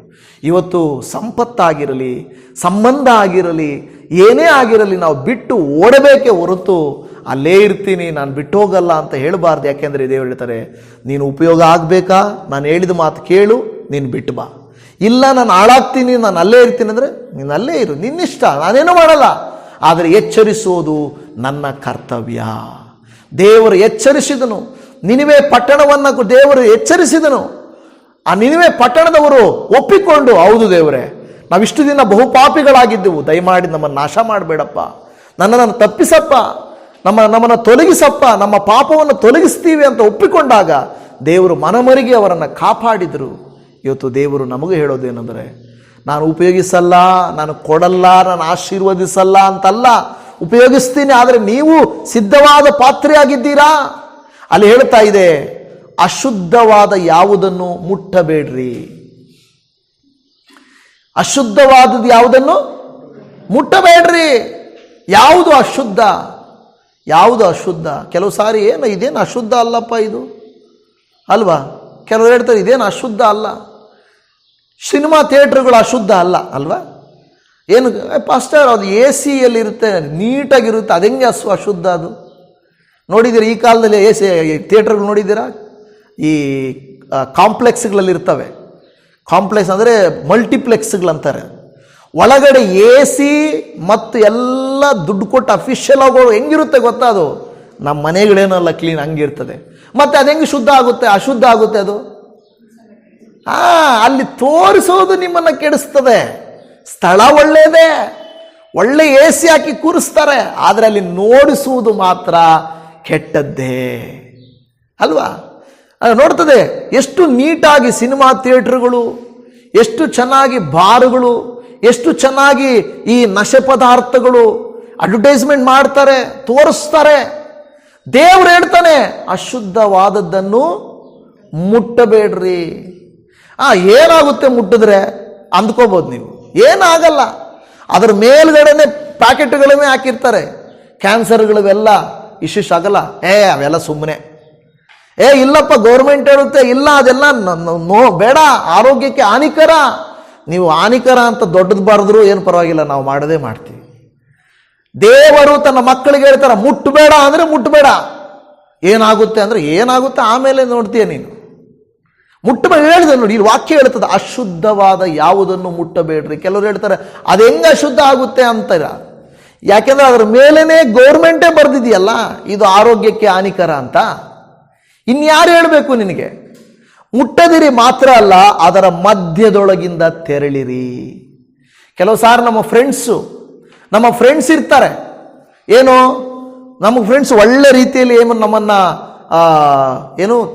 ಎಲ್ಲ ನಮ್ಮನ್ನು ನೋಡ್ಕೊಳ್ಳೋರು, ಕೊಡಿಸೋರು, ಕುಡಿಸೋರು ಎಲ್ಲ ಇರ್ತಾರೆ. ನಾನು ಹೆಂಗೆ ನನ್ನ ಫ್ರೆಂಡ್ಶಿಪ್ ಬಿಡೋದು ಅಲ್ವಾ? ನನ್ನ ಫ್ರೆಂಡ್ಶಿಪ್ ಹೇಗೆ ಬಿಡೋದು? ನಾನು ಬಿಡೋಕ್ಕಾಗಲ್ಲ. ನನ್ನ ಸಂಬಂಧಿಕರನ್ನ ಹೇಗೆ ಬಿಡೋಕ್ಕಾಗಲ್ಲ. ನೀನು ಇಲ್ಲಿ ಬಿಟ್ಟಿಲ್ಲ ಅಂದರೆ ನರಕ ನಿನ್ನೆ ಬಿಡಲ್ಲ. ಇಲ್ಲಿ ಬಿಟ್ಟಿಲ್ಲ ಅಂದರೆ ನರಕ ನಿನ್ನನ್ನು ಬಿಡಲ್ಲ. ಯಾಕೆಂದರೆ ಅಲ್ಲಿ ಯಾರ ರೆಕಮೆಂಡೇಶನ್ ನಡೆಯಲ್ಲ. ನಿನ್ನ ಆತ್ಮ ನೀನೇ ರಕ್ಷಿಸಿಕೊಳ್ಳಬೇಕು. ನಿನ್ನ ಪಾಪಗಳನ್ನು ನೀನು ತೊಳ್ಕೊಳ್ಳೋಕ್ಕೆ ದೇವರ ಸಹಾಯ ಪಡ್ಕೊಳ್ಬೇಕು. ಅಲ್ಲಿ ಹೇಳ್ತದೆ ಮುಟ್ಟು ಮಾತ್ರ ಅಲ್ಲ, ಅಲ್ಲಿ ಹೇಳ್ತದೆ ಮುಂದೆ ಅವರ ಮಧ್ಯದೊಳಗಿನ ತೆರೀರಿ, ಯೆಹೋವನ ಆರಾಧನೆಯ ಉಪಕರಣಗಳನ್ನು ಹೊರುವವರೇ ಶುದ್ಧರಾಗಿರಿ. ಏನು ಮಾಡಿ? ಆರಾಧನೆಯ ಉಪಕರಣಗಳನ್ನು ನಾವೇನು ಮಾಡ್ತಾ ಇದ್ದೀವಿ? ದೇವರ ಆಲಯದಲ್ಲಿ ದೇವರಿಗೆ ಆರಾಧನೆ ಮಾಡ್ತೀವಿ ಇಲ್ವಾ? ಹಾಗಾದರೆ ನಾವೇಗಿರ್ಬೇಕಂತೆ? ಮುಂದೆ ನಿಂತುಕೊಳ್ಳುವವರು ಮಾತ್ರ ಅಲ್ಲ, ಅಲ್ಲಿ ನಿಂತು ಆರಾಧಿಸುವ ನಾವೂ ಕೂಡ ಶುದ್ಧರಾಗಿರಬೇಕು. ದೇವರು ಕೇಳಿದರೆ ಹೇಳ್ತಾರಲ್ಲ, ನನ್ನ ಕೈ ಶುದ್ಧವಾಗಿದೆ, ನನ್ನ ಬಾಯಿ ಶುದ್ಧವಾಗಿದೆ, ನನ್ನ ಕಣ್ಣು ಶುದ್ಧವಾಗಿದೆ, ನನ್ನ ಕಿವಿ ಶುದ್ಧವಾಗಿದೆ, ನನ್ನ ಮನಸ್ಸು ಶುದ್ಧವಾಗಿದೆ, ನನ್ನ ಆಲೋಚನೆಗಳು ಶುದ್ಧವಾಗಿದ್ದಾವೆ. ದೇವರೇ, ಅದಕ್ಕೆ ದಾವೀದನು ಹೇಳ್ತಾನೆ, ನೀನು ರಾತ್ರಿಯ ಜಾವಗಳಲ್ಲಿ ನನ್ನನ್ನು ಪರೀಕ್ಷಿಸಿದರೂ ಯಾವ ತಪ್ಪು ನನ್ನಲ್ಲಿ ಸಿಕ್ಕುವುದಿಲ್ಲ. ಯಾಕೆ ರಾತ್ರಿಯಲ್ಲಿ ಪರೀಕ್ಷಿಸಬೇಕು? ಹಗಲಲ್ಲ. ಹಗಲಲ್ಲಿ ಎಲ್ಲರೂ ಕೂಡ ನೀಟಾಗಿ ರೆಡಿಯಾಗಿ ಬರ್ತಾರೆ, ಏನು ತಪ್ಪೇ ಇಲ್ಲ, ನಾನೆಲ್ಲ ಚೆನ್ನಾಗಿದ್ದೀನಿ ಅನ್ನೋ ರೀತಿಯಲ್ಲಿ ಅಲ್ವಾ? ಆದರೆ ರಾತ್ರಿಗಳಲ್ಲಿ ಗೊತ್ತಾಗ್ತದೆ ಅವ್ರ ನಿಜವಾದ ಅಸಲಿ ರೂಪ ಅಲ್ವಾ? ಕತ್ತಲಲ್ಲಿ ಗೊತ್ತಾಗುತ್ತೆ, ಒಂಟಿಯಾಗಿದ್ದಾಗ ಗೊತ್ತಾಗುತ್ತೆ ಅವರ ಅಸಲಿಯ ರೂಪ. ಇಲ್ಲಿ ಹೇಳ್ತದೆ, ಆದ್ದರಿಂದ ದೇವಜನರೇ, ನೀವು ಮುಟ್ಟಬೇಡ್ರಿ ಅಂದರೆ ಮುಟ್ಟಬಾರ್ದು, ಅಲ್ಲಿಂದ ಹೊರಡ್ರಿ ಅಂದರೆ ಹೊರಡಬೇಕು, ಅವರ ಮಧ್ಯದಿಂದ ತೊಲಗ್ರಿ ಅಂದರೆ ತೊಲಗಬೇಕು. ಅದು ಎಂಥ ಫ್ರೆಂಡ್ಶಿಪ್ ಆಗಿರಲಿ, ಅದು ಎಂಥ ಸಂಬಂಧ ಆಗಿರಲಿ, ಅದು ಎಂಥ ಸಭೆ ಆಗಿರಲಿ. ನಾನು ಹೇಳ್ತಾ ಇದ್ದೀನಿ, ಇಲ್ಲಿರುವಂಥ ಸಭೆಗೂ ಕೂಡ ಹೇಳ್ತಾ ಇದ್ದೀನಿ, ನಿಮ್ಮನ್ನು ಆತ್ಮಿಕವಾಗಿ ಇಲ್ಲಿ ನಡೆಸಿಲ್ಲ ಅಂದರೆ ಇಲ್ಲಿಂದ ನೀವು ತೊಲಗ್ಬೋದು ಆನೆಸ್ಟ್ ಆಗಿ. ಯಾಕೆಂದರೆ ನನಗೆ ಎಷ್ಟೋ ಜನರು ಹೇಳ್ತಾರೆ, ಅಲ್ಲಿ ಹೋದರೆ ನಮಗೆ ಮನಸ್ಸು ವೇದನೆ, ಅಲ್ಲಿ ಹೋದರೆ ನಮಗೇನೋ ಬೇಸರ, ಅಲ್ಲಿರೋ ಜನರು ಸರಿ ಇಲ್ಲ. ನಾನು ಹೇಳ್ತೇನೆ, ಜನರ ಬಗ್ಗೆ ನೋಡಬೇಡ್ರಿ, ಆದರೆ ನಿಮ್ಮನ್ನು ಆತ್ಮಿಕವಾಗಿ ಬೆಳೆಸಲಿಲ್ಲವಾದರೆ ಈ ಸಭೆ, ಈ ಸೇವಕರು ಇಲ್ಲಿಂದ ತೊಲಗಿ ಬೆಳೆಸುವವರ ಹತ್ರ ಹೋಗ್ರಿ. ಯಾಕೆ ಇಲ್ಲೇ ಇದ್ದುಕೊಂಡು ಗೂಟ ಹೊಡ್ಕೊಂಡಿರೋದಲ್ಲ, ಹೊರಡ್ರಿ. ಇಲ್ಲ, ಇಲ್ಲಿ ನಮಗೆ ಸಮಾಧಾನ ಅನಿಸಿಲ್ಲ, ನಾವು ಆತ್ಮಿಕವಾಗಿ ಬೆಳೀತಾ ಇಲ್ಲ. ಮೇನ್ ಅದೇ, ಆತ್ಮಿಕವಾಗಿ ಬೆಳೀತಾ ಇಲ್ಲ ಅಂತ. ಮಿಕ್ಕಿದ್ದೆ ಅವ್ರೇನು ಕೊಡ್ತಾ ಇಲ್ಲ ನಮಗೆ, ಅವರೇನು ನಮಗೆ ಇದು ಮಾಡ್ತಾ, ಅದೆಲ್ಲ ನೋಡಬೇಡ್ರಿ. ಮೊದಲೇನೆಂದರೆ, ನೀವು ಆತ್ಮಿಕವಾಗಿ ಎಲ್ಲಿ ಬೆಳೆಯುತ್ತೀರೋ ಅಲ್ಲಿ ನೀವು ಹೋಗಬೇಕು, ತೊಲಗಬೇಕು, ಪಾಪವನ್ನು ಬಿಟ್ಟು. ನಾನು ಅದೇ ಹೇಳ್ತೇನೆ, ಇವತ್ತು ಬೋಲ್ಡಾಗಿ ಹೇಳ್ತಾ ಇದ್ದೇನೆ, ಅದು ಸಂಬಂಧ ಆಗಿದ್ದರು, ಸ್ನೇಹಿತರಾಗಿದ್ದರು, ಸಭೆ ಆಗಿದ್ದರು, ನಿಮ್ಮನ್ನು ಪಾಪಕ್ಕೆ ಪ್ರಚೋದಿಸುವಂಥ ಸ್ಥಳವನ್ನು ಬಿಟ್ಟು ನೀವು ತೊಲಗಬೇಕು. ದೇವರ ವಾಕ್ಯ ಹೇಳ್ತಾ ಇರೋದು. ರೋಮಾಪುರದವರಿಗೆ ಬರೆದ ಪತ್ರಿಕೆ 12:1 ಹೇಳ್ತದೆ, ರೋಮಾಪುರದವರಿಗೆ 12ನೇ ಅಧ್ಯಾಯ 1ನೇ ವಾಕ್ಯ, ನೀವು ನಿಮ್ಮ ನಿಮ್ಮ ದೇಹಗಳನ್ನು ದೇವರಿಗೆ ಮೀಸಲಾಗಿಯೂ ಮೆಚ್ಚುಗೆಯಾಗಿಯೂ ಇರುವ ಸಜೀವ ಯಜ್ಞವಾಗಿ ಏನು ಮಾಡಬೇಕಂತೆ? ಅರ್ಪಿಸಬೇಕು. ಸಜೀವ ಯಜ್ಞವಾಗಿ ನಮ್ಮನ್ನು ಅರ್ಪಿಸಬೇಕು ಅಂತ ಹೇಳ್ತದೆ.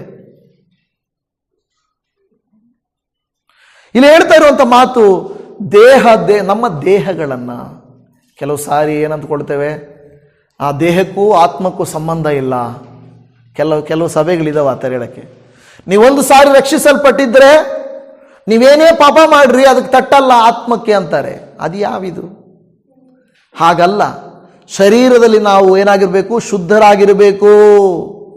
ದೇವಜನ ಅದಕ್ಕೆ ದೇವರ ಕಡೆದು ಶುದ್ಧ ಪಾತ್ರೆ ಅಂದ್ರೆ ಏನು ಗೊತ್ತಾ? ಸಮರ್ಪಣೆ, ವಿಧೇಯತೆ.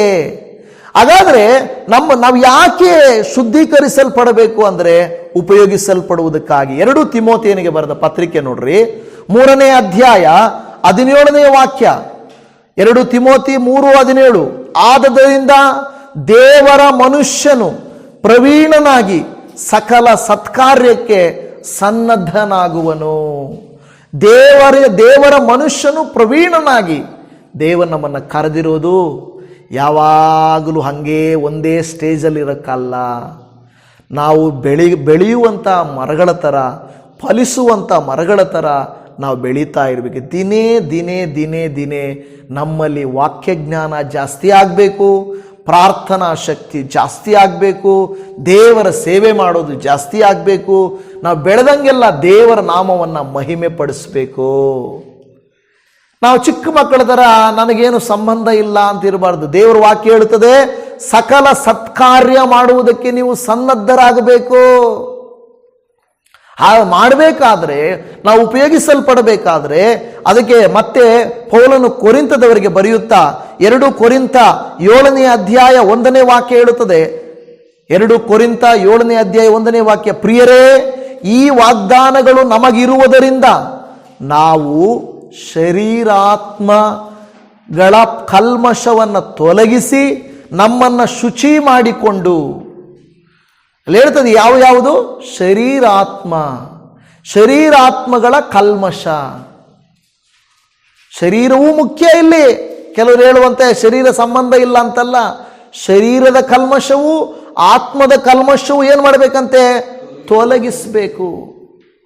ಹೆಂಗೆ ತೊಲಗಿಸೋದು? ಬಟ್ಟೆಗೆ ಒಗೆಯೋಕ್ಕಾದರೆ ಒಂದು ಬಟ್ಟೆ ಸೋಪ್ ಇದೆ, ಮೈ ಸೋಪ್ ಇದೆ, ಮನೆ ಕ್ಲೀನ್ ಮಾಡೋಕ್ಕೆ ಕ್ಲೀನರ್ಸ್ ಇದ್ದಾವೆ, ಎಲ್ಲದಕ್ಕೂ ಇದೆ. ಇವತ್ತು ಯಾವುದಿಲ್ಲ ಹೇಳ್ರಿ? ವುಡ್ ಕ್ಲೀನ್ ಮಾಡೋಕ್ಕೆ, ಐರನ್ ಕ್ಲೀನ್ ಮಾಡೋಕ್ಕೆ, ನೆಲ ಕ್ಲೀನ್ ಮಾಡೋಕ್ಕೆ, ಬಟ್ಟೆ ಕ್ಲೀನ್ ಮಾಡೋಕ್ಕೆ, ನಮ್ಮ ಶರೀರ ಕ್ಲೀನ್ ಮಾಡೋಕ್ಕೆ, ತಲೆ ಕೂದಲು ಕ್ಲೀನ್ ಮಾಡೋಕ್ಕೆ, ಫೇಸು ಮುಖ ಮಾತ್ರ ತೊಳಕ್ಕೆ ಫೇಸ್ ವಾಶ್ ಬಂದುಬಿಟ್ಟಿದೆ ಅಲ್ವಾ? ಕಿವಿ ಕ್ಲೀನ್ ಮಾಡೋಕ್ಕೆ ಕಿವಿದು ಬಂದುಬಿಟ್ಟಿದೆ, ಮೂಗು ಕ್ಲೀನ್ ಮಾಡೋಕ್ಕೆ ಬಂದಿದೆ, ಕಣ್ಣಿಗೆ ಹಾಕೋದು ಬಂದಿದೆ, ಉಗುರುಗಳನ್ನು ಕ್ಲೀನ್ ಮಾಡೋದು ಬಂದಿದೆ. ಯಾವುದಿಲ್ಲ ಹೇಳ್ರಿ ಹೋಗಲಿ? ಎಲ್ಲ ಕ್ಲೀನರು ಬಂದಿದೆ. ಆದರೆ ಈ ಅಂಗಡಿಗಳಲ್ಲಿ ಆತ್ಮ ಕ್ಲೀನ್ ಮಾಡೋದು ಯಾವುದೂ ಇಲ್ಲ ಅಲ್ವಾ? ಇದೆಯಾ ಎಲ್ಲಾದರೂ? ಆದರೆ ಚರ್ಚ್ಗಳಲ್ಲಿ ಅದು ಸಿಗ್ತದ? ಎಲ್ಲಿ ಫಸ್ಟ್ ಕೊಡಿ ರೆಡಿಮೇಡ್ ಅಲ್ಲ ಅದು. ನೀವು ವಾಕ್ಯ ಕೇಳುವುದರಿಂದ ಶುದ್ಧರಾಗ್ತೀರಾ, ಪ್ರಾರ್ಥಿಸುವುದರಿಂದ ಶುದ್ಧರಾಗ್ತೀರಾ, ಆಲಯಕ್ಕೆ ಬರುವುದರಿಂದ ಶುದ್ಧರಾಗ್ತೀರಾ. ಹೌದಾ ಇಲ್ವಾ? ಆಲಯಕ್ಕೆ ಬರದೆ ದೂರ ಇದ್ದರೆ ಹೆಂಗಾಗುತ್ತೆ ಹೇಳಿ? ನಾವು ಅಶುದ್ಧರಾಗೋಗ್ತೀವಿ. ಹೌದಾ ಇಲ್ವಾ? ಆಲಯಕ್ಕೆ ಬಂದರೆ ನಮ್ಮನ್ನು ಏನು ಮಾಡ್ತೀವಿ? ನಾವು ಶುದ್ಧ ಮಾಡಿಕೊಳ್ಳುವ ರೀತಿಯಲ್ಲಿ ಆಗುತ್ತದೆ. ನಮ್ಮ ಮನೆಗೆ ಯಾರಾದರೂ ಗೆಸ್ಟ್ಗಳು ಬರ್ತಾರಂದರೆ ನಮ್ಮ ಮನೆ ಸ್ವಲ್ಪ ಕ್ಲೀನ್ ಆಗಿಬಿಡುತ್ತೆ ಅಲ್ವಾ? ನೆಂಟರು ಬರ್ತಾ ಇದ್ದಾರೆ, ಮನೇನೇನು ಮಾಡ್ತೀವಿ? ಸ್ವಲ್ಪ ಕ್ಲೀನು ಮಾಡ್ತೀವಿ. ಯಾರು ಬರಲೇ ಇಲ್ಲ, ನಮ್ಮ ಮನೆಗೆ ಬರೋದೇ ಇಲ್ಲಪ್ಪ ಅಂತ ತಿಳ್ಕೊಳ್ರಿ, ಬಿದ್ದಿರಲಿ ಬಿಡು, ಯಾರು ಬಂದು ನೋಡಬೇಕು ಅಲ್ವಾ? ಹಾಗಾದರೆ ನೀವು ನಾನು ದೇವರ ನಿವಾಸವಾಗಬೇಕಾದರೆ, ದೇವರ ಒಂದು ಸಮ್ಮುಖವಾಗಬೇಕಾದರೆ ದೇವರು ನಮ್ಮನ್ನು ಏನು ಮಾಡಬೇಕು? ಶುದ್ಧಿ ಮಾಡಬೇಕು. ಶರೀರಾತ್ಮ ಕಲ್ಮಶಗಳನ್ನು ತೊಲಗಿಸಬೇಕು. ಸುಲಭ ಅಲ್ಲ, ತೊಲಗಿಸಬೇಕು. ಹಂಗೆ ಹೋಗಲ್ಲ. ಕೆಲವು ಸಾರಿ ಹೇಳ್ತಾರಲ್ಲ, ಕರೆ ಹೋಗುತ್ತಾ? ಹೋಗಲ್ಲ. ಏನು ಮಾಡಬೇಕು? ಅದಕ್ಕೆ ಸ್ಪೆಷಲ್ ಆಗಿರೋದೇನಾದ್ರೂ ಹಾಕಬೇಕು, ಕರೆ ತೆಗಿಬೇಕಾದ್ರೆ. ನಮ್ಮಿಂದ ಪಾಪಗಳನ್ನು ತೆಗೆಯುವಂಥದ್ದು, ನಮ್ಮಿಂದ ಪಾಪವನ್ನು ತೆಗೆಯುವಂಥದ್ದು ಏನಾಗಿದೆ ಗೊತ್ತಾ? ಸುಲಭ ಅಲ್ಲ, ತೊಲಗಿಸ್ಬೇಕಂತೆ. ಹೋಗಲ್ಲ ಅವು ಸುಲಭವಾಗಿ. ಏನು ಮಾಡಬೇಕು? ಆ ತೊಲಗಿಸಬೇಕಾದ್ರೆ ದೇವರ ವಾಕ್ಯ, ಪ್ರಾರ್ಥನೆ, ನಂಬಿಕೆ, ದೇವರ ಪ್ರಸನ್ನತೆ, ದೇವ ಭಕ್ತರ ಅನ್ಯೂನ್ಯತೆ ನಾವು ಮಾಡ್ತಾ ಇದ್ದರೇನೆ ನಾವು ಒಬ್ರಿಗೊಬ್ಬರು ನಾವು ಬೆಳೀಲಿಕ್ಕೆ ಸಾಧ್ಯ ಆಗುತ್ತೆ. ಇಲ್ಲ ಅಂದರೆ ಬೆಳೀಲಿಕ್ಕೆ ಆಗಲ್ಲ ದೇವಜನವೇ, ಬೆಳೀಲಿಕ್ಕೆ ಒಂಟಿಯಾಗಿ ನಾವು ಬೆಳೀಲಿಕ್ಕೆ ಆಗಲ್ಲ. ಅದಕ್ಕೆ ಹೇಳ್ತದೆ, ಶರೀರಾತ್ಮ ಕಲ್ಮಶವನ್ನು ತೊಲಗಿಸಿ ನಮ್ಮನ್ನು ಶುಚಿ ಮಾಡಿಕೊಂಡ್ರೆ ಮಾತ್ರ ಸಾಲದು. ಎರಡನೇ ಪಾಠನ ಗಮನಿಸ್ರಿ, ದೇವರ ಭಯದಿಂದ ಕೂಡಿದವರಾಗಿ. ಶುಚಿ ಮಾಡಿಕೊಂಡ್ರೆ ಸಾಲದು, ಏನಾಗಬೇಕಂತೆ? ದೇವರ ಭಯ ಇರಬೇಕು.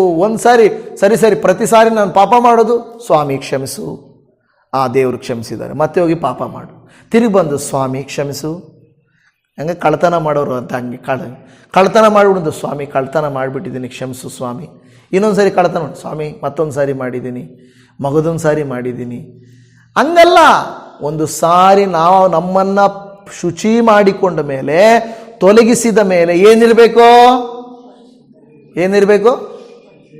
ದೇವರ ಭಯ ಇರಬೇಕು. ಕ್ರೈಸ್ತರಲ್ಲಿ ಇಲ್ಲದೆ ಇರೋದು ಅದೇ. ನೀವು ಕೆಲವರು ನೋಡಿದ್ದೀರಾ, ಎಷ್ಟು ಭಯಪಡ್ತಾರೆ ಗೊತ್ತಾ ಅವರು? ದೇವರು ಏನಾದರೂ ನಾವು ತಪ್ಪು ಮಾಡಿದ್ರೆ ನಮಗೆ ಶಿಕ್ಷೆ ಕೊಟ್ಬಿಡ್ತಾರೆ ಅಲ್ವಾ? ಶಿಕ್ಷೆ ಕೊಟ್ಬಿಡ್ತಾರೆ, ಏನಾದರೂ ಆಗ್ಬಿಡುತ್ತೆ, ಅದಕ್ಕೆ ಹುಷಾರಾಗಿರಬೇಕು ಅಂದ್ಕೊಳ್ತಾರೆ. ಆದರೆ ಕ್ರೈಸ್ತರು ಮಾತ್ರ ಏನು ಗೊತ್ತಾ? ದೇವರು ಕ್ಷಮಿಸ್ತಾನೆ.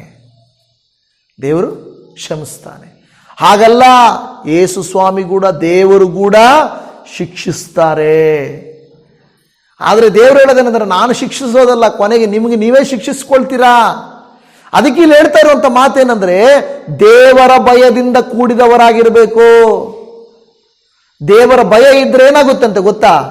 ಅಲ್ಲಿ ಹೇಳ್ತದೆ, ಪವಿತ್ರತ್ವವನ್ನು ಸಿದ್ಧಿಗೆ ತರುವುದಕ್ಕೆ ಪ್ರಯತ್ನಿಸೋಣ. ನಾವೇನು ಮಾಡ್ತೀವಿ?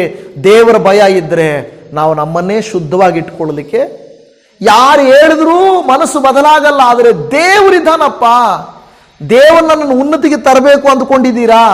ಇಲ್ಲ ದೇವರಿಗೆ ಮೆಚ್ಚುಗೆಯಾಗಿ ಜೀವಿಸಬೇಕು ಅಂದ್ಕೊಂಡಿದ್ದೀರಾ? ಹಾಗಾದರೆ ನಾವೇನಾಗಿರಬೇಕು? ನಾವು ಪವಿತ್ರರಾಗಿರಬೇಕು, ಪರಿಶುದ್ಧರಾಗಿರಬೇಕು. ಎಷ್ಟೋ ಸಾರಿ ನನಗೆ ಕೆಲವರು ಹೇಳೋದೇನೆಂದರೆ, ಸಾಲಗಳಾಗಿದೆ, ಕೆಲವರು ಹೇಳ್ತಾರೆ ಸಾಲಗಳು ಜಾಸ್ತಿ ಆಗಿಬಿಟ್ಟಿದೆ, ಅದರಿಂದ ಏನಾಗ್ತಾ ಇದೆ? ಮನಸ್ಸು ಕೆಟ್ಟೋಗಿದೆ. ಅದರಿಂದ ಏನು ಮಾಡ್ತಾ ಇದ್ದೀರಾ? ಅದಕ್ಕೆ ನಾನೇನು ಮಾಡ್ತಾ ಇದ್ದೀನಿ, ಸ್ವಲ್ಪ ಮನಸ್ಸು ಸರಿ ಮಾಡ್ಕೊಳ್ಳೋದಕ್ಕೋಸ್ಕರ ಅಡಿಕ್ಟ್ ಆಗಿಬಿಟ್ಟಿದ್ದೀನಿ. ಏನು? ಸ್ಮೋಕಿಂಗ್ಗೆ, ಡ್ರಿಂಕಿಂಗ್ಗೆ, ಸಿನಿಮಾ ನೋಡೋದಕ್ಕೆ, ದೇಶ ಸುತ್ತೋದಕ್ಕೆ. ಹೋಗಲಿ, ಸರೋಗುತ್ತಾ ಸಮಸ್ಯೆ? ಸರೋಗಲ್ಲ. ಹೆಂಗೆ ಸರೋಗುತ್ತೆ? ದೇವರು ಕೂಡ ಹೆಲ್ಪ್ ಮಾಡಲ್ಲ. ಯಾಕೆಂದರೆ ನೀನು ಶುದ್ಧವಾಗಿದ್ದರೆ ತಾನು ನಾನು ಹೆಲ್ಪ್ ಮಾಡೋಕ್ಕೆ. ನೀನು ಶುದ್ಧವಾಗಿಲ್ಲದೆ ಹೋದರೆ ನಾನು ಹೆಂಗೆ ಹೆಲ್ಪ್ ಮಾಡೋದು ನಿನಗೆ? ದೇವರು ಕೂಡ ಸಹಾಯ ಮಾಡಲ್ಲ. ಅದಕ್ಕೆ ನೋಡಿ, ಇಲ್ಲಿ ವಾಕ್ಯ ಹೇಳ್ತದೆ, ಒಂದು ಕಲ್ಮಶವನ್ನು ತೊಲಗಿಸ್ಬೇಕು. ಅದು ಸುಲಭವಾಗಿ ಹೋಗಲ್ಲ, ಪಾಪ ಸುಲಭವಾಗಿ ಹೋಗಲ್ಲ, ರೂಢಿಗಳು ಸುಲಭವಾಗಿ ಹೋಗಲ್ಲ. ಅದನ್ನು ತೊಲಗಿಸ್ಬೇಕು, ಓಡಿಸ್ಬೇಕು. ದೇವ್ರ ವಾಕ್ಯ ಹೇಳ್ತದೆ, ನೀವು ಸೈತಾನನನ್ನು ಎದುರಿಸಿರಿ, ಅವನು ನಿಮ್ಮನ್ನು ಬಿಟ್ಟು ಓಡಿ ಹೋಗು. ಅವನು ಓಡಿ ಹೋಗ್ಬೇಕಾದ್ರೆ ನಾವೇನು ಮಾಡಬೇಕಂತೆ? ಎದುರಿಸ್ಬೇಕು.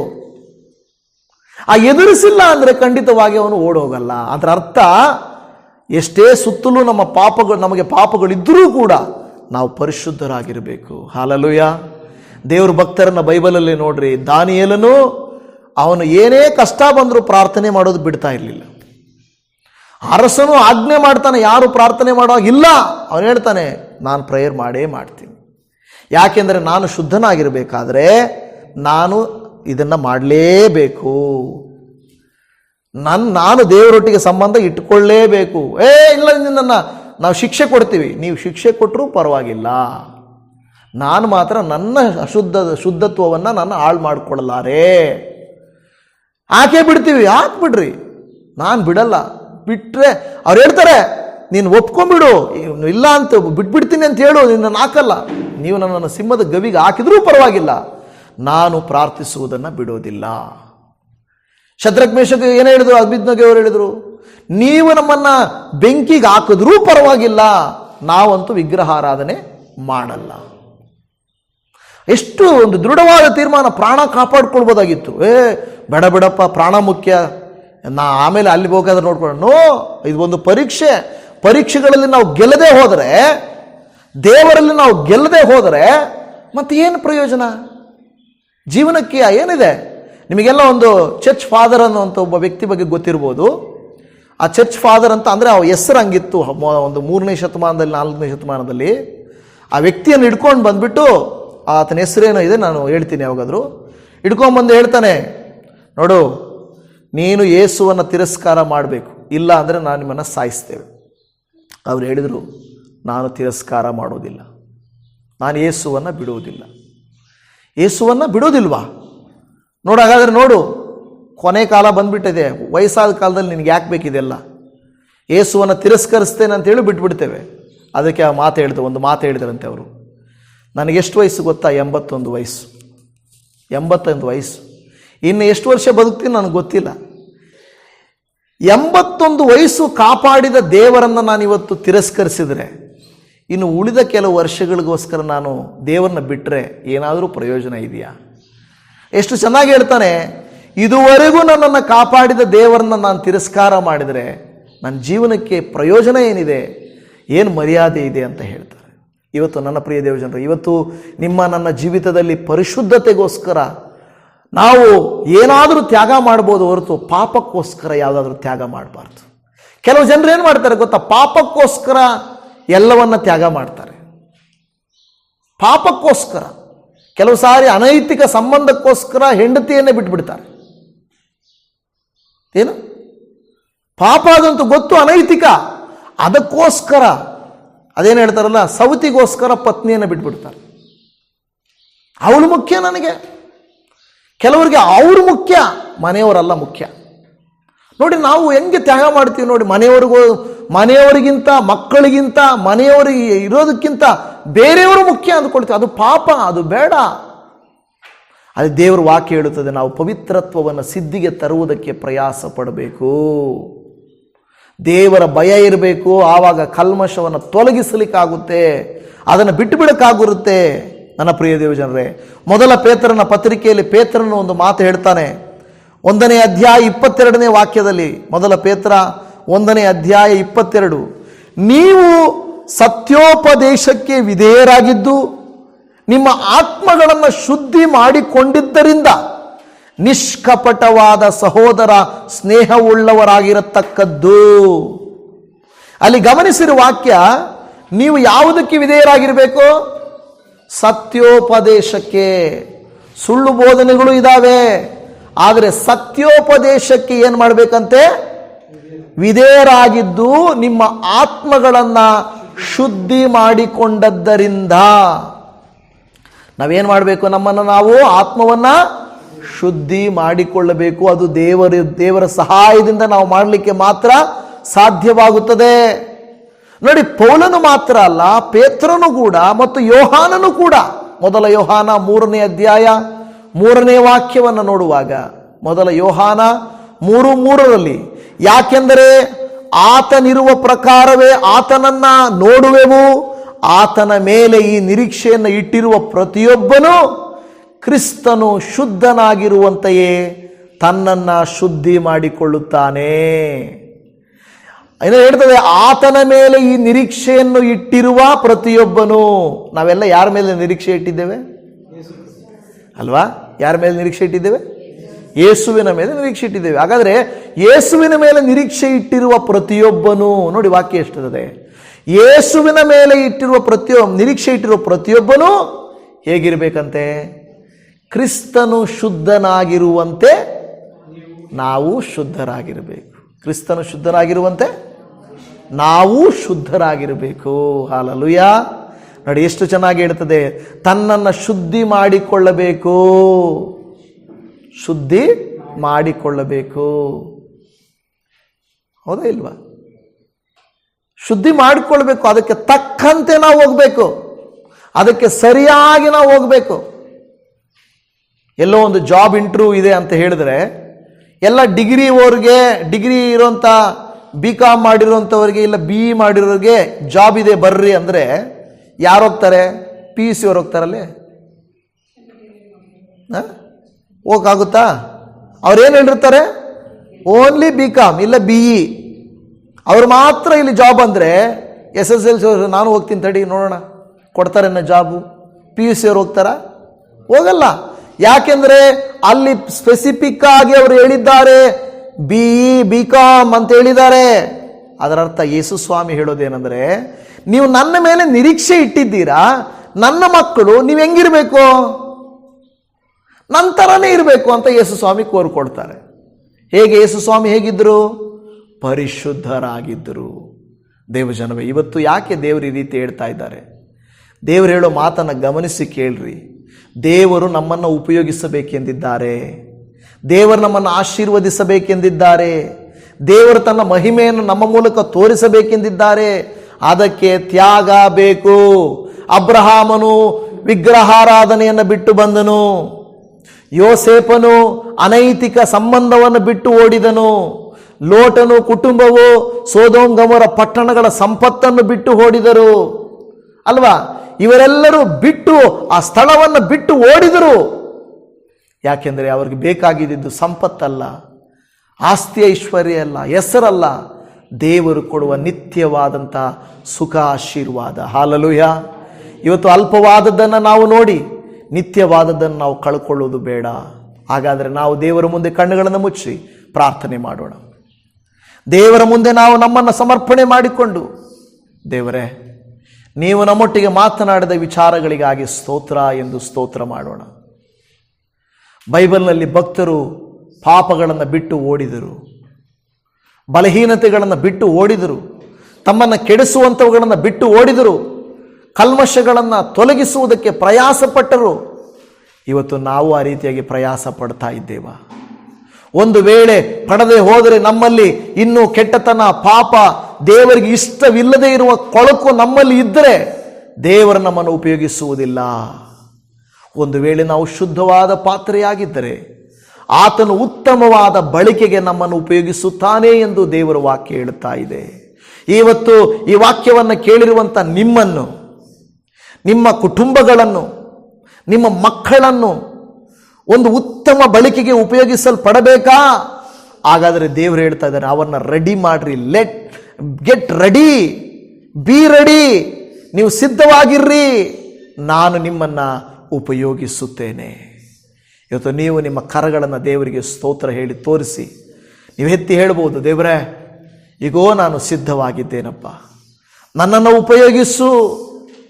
ನನ್ನ ಒಂದು ವೇಳೆ ಅಪ್ಪ ನಾನು ಕೊಳಕಾಗಿದ್ದರೆ, ನಾನು ಇನ್ನೂ ಪಾಪದಲ್ಲಿದ್ದರೆ, ಇನ್ನೂ ನಾನು ಕೆಟ್ಟತನದಲ್ಲಿದ್ದರೆ ನನ್ನನ್ನು ತೊಳೆಯಯ್ಯ, ನನ್ನನ್ನು ಶುದ್ಧಿ ಮಾಡು, ನನ್ನನ್ನು ಉಪಯೋಗಿಸಯ್ಯ. ನೋಡಿದವರ ಮುಂದೆ ಅವಮಾನಕ್ಕೀಡಾಗ್ತಾ ಇದ್ದೇನೆ. ಎಷ್ಟೋ ಅವಮಾನ ದೇವರೇ, ಎಷ್ಟೋ ಕಳ್ಕೊಂಡಿದ್ದೇನೆ, ಎಷ್ಟೋ ನಷ್ಟ ಹೊಂದಿದ್ದೇನೆ.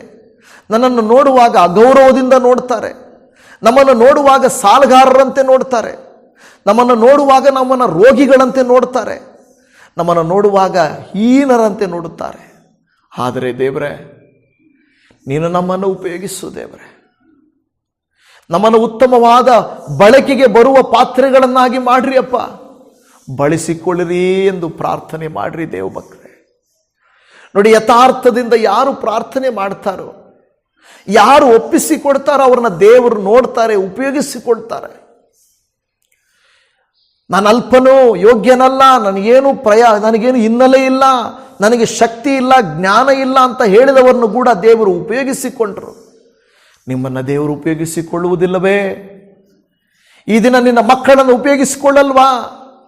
ನಿನ್ನ ಕುಟುಂಬವನ್ನು ಉಪಯೋಗಿಸಿಕೊಳ್ಳಲ್ವಾ? ನಿನ್ನ ಸಂಬಂಧಿಕರ ಮಧ್ಯದಲ್ಲಿ, ನಿನ್ನ ಸಮಾಜದ ಊರಿನ ಮಧ್ಯದಲ್ಲಿ, ನೀನು ವಾಸ ಮಾಡುವಂಥ ಸ್ನೇಹಿತರ ಮಧ್ಯದಲ್ಲಿ ನಿನ್ನ ತಲೆ ಎತ್ತಲ್ಪಡಬೇಕಲ್ವಾ? ನಿನ್ನನ್ನು ನೋಡಿ ಅವರು ಗೌರವಿಸ್ಬೇಕಲ್ವಾ? ನಿನ್ನನ್ನು ನೋಡಿ ಹೇಗಿದ್ದವರು ಹೇಗಾದ್ರಪ್ಪ ಅನ್ಬೇಕಲ್ವಾ? ದೇವರು ಹಂಬಲದಿಂದ, ಮಗನೇ, ಮಗಳೇ, ನನ್ನ ಮಾತಿನಂತೆ ತಿದ್ದುಕೋ, ನನ್ನ ಮಾತಿನಂತೆ ನಡೆದುಕೋ, ಶುದ್ಧವಾದ ಪಾತ್ರೆಯಾಗಿ ಮಾರ್ಪಡು, ನಾನು ನಿನ್ನನ್ನು ಉಪಯೋಗಿಸುತ್ತೇನೆ. ಯೇಸಪ್ಪ, ಇವತ್ತು ಈ ವ್ಯಕ್ತಿಗಳನ್ನು, ಈ ಕುಟುಂಬಗಳನ್ನು, ನಮ್ಮೆಲ್ಲರನ್ನ ನೀನು ಉಪಯೋಗಿಸಿಕೋ ಕರ್ತನೆ. ನಿನ್ನ ನಾಮ ಮಹತ್ವಕ್ಕಾಗಿ ಉಪಯೋಗಿಸಿಕೋ ದೇವ. ನಿನ್ನ ಆಶೀರ್ವಾದಗಳು ನಮ್ಮ ಮೇಲೆ ಸುರಿಯಲ್ಪಡಲಿ. ಎಷ್ಟೋ ಭಕ್ತರನ್ನು ಉಪಯೋಗಿಸಿದ ಹಾಗೆ ನಮ್ಮನ್ನು ಉಪಯೋಗಿಸು. ನಮ್ಮ ಕೊರತೆಗಳನ್ನು ನೀಗಿಸು, ನಮ್ಮ ಕಷ್ಟಗಳನ್ನು ಪರಿಹರಿಸು, ನಮ್ಮ ಸಾಲಗಳನ್ನು ದೂರ ಮಾಡು, ಅನಾರೋಗ್ಯಗಳಿಂದ ನಮ್ಮನ್ನು ಬಿಡಿಸು. ನಿನ್ನ ಪವಿತ್ರವಾದ ರಕ್ತದಿಂದ ಶುದ್ಧಿ ಮಾಡಪ್ಪ. ನಿನ್ನ ವಾಕ್ಯ ಹೇಳುತ್ತದೆ, ಯೇಸುವಿನ ರಕ್ತವು ನಿಮ್ಮ ಸಕಲ ಪಾಪಗಳು, ನಿಮ್ಮ ಶಾಪಗಳು, ನಿಮ್ಮ ಅಶುದ್ಧಗಳು, ನಿಮ್ಮ ಎಲ್ಲ ಕೆಟ್ಟತನಗಳು ತೊಳೆಯಲಿಕ್ಕೆ ಸಾಧ್ಯವಾಗುತ್ತದೆ ಎಂಬುದಾಗಿ. ಓ ಸ್ತೋತ್ರಪ್ಪ. ಹೌದು ಸ್ವಾಮಿ, ನಿನ್ನ ರಕ್ತವು ಸಕಲ ಪಾಪಗಳನ್ನು, ಸಕಲ ಕಲ್ಮಶಗಳನ್ನು ತೊಲಗಿಸಲಿಕ್ಕೆ ಓ ಕರ್ತನೇ ಅದೊಂದು ಒಳ್ಳೆಯ ಔಷಧಿಯಾಗಿದೆ, ಮೆಡಿಸಿನ್ ಆಗಿದೆ. ನಿನಗೆ ಸ್ತೋತ್ರ ಸ್ವಾಮಿ. ಈ ದಿನ ಆ ರೀತಿಯಾಗಿ ಪ್ರಾರ್ಥನೆ ಮಾಡಿ ನಿನ್ನ ಸಹಾಯಕ್ಕಾಗಿ ಎದುರು ನೋಡುವಂಥ ಈ ಭಕ್ತರನ್ನು ಕನಿಕರಿಸು ಎಂದು ಬೇಡುತ್ತಾ ಇದ್ದೇವೆ. ಶುದ್ಧೀಕರಿಸಯ್ಯ. ಮೊರೆಗಳನ್ನು ಕೇಳಿದಕ್ಕಾಗಿ ಸ್ತೋತ್ರ, ಪ್ರಾರ್ಥನೆಗಳನ್ನು ಕೇಳಿದಕ್ಕಾಗಿ ಸ್ತೋತ್ರ. ಎಲ್ಲ ಸ್ತುತಿ ಘನ ಮಾನ ಮಹಿಮೆ ನಿನಗೆ ಸಲ್ಲಿಸುತ್ತಾ ನಮ್ಮ ರಕ್ಷಕನಾದ ಯೇಸು ಕ್ರಿಸ್ತನ ಮಧುರವಾದ ನಾಮದಲ್ಲಿ ಪ್ರಾರ್ಥಿಸುತ್ತೇವೆ ಪರಮ ತಂದೆಯೇ. ಆಮೇನ್, ಆಮೇನ್, ಆಮೇನ್.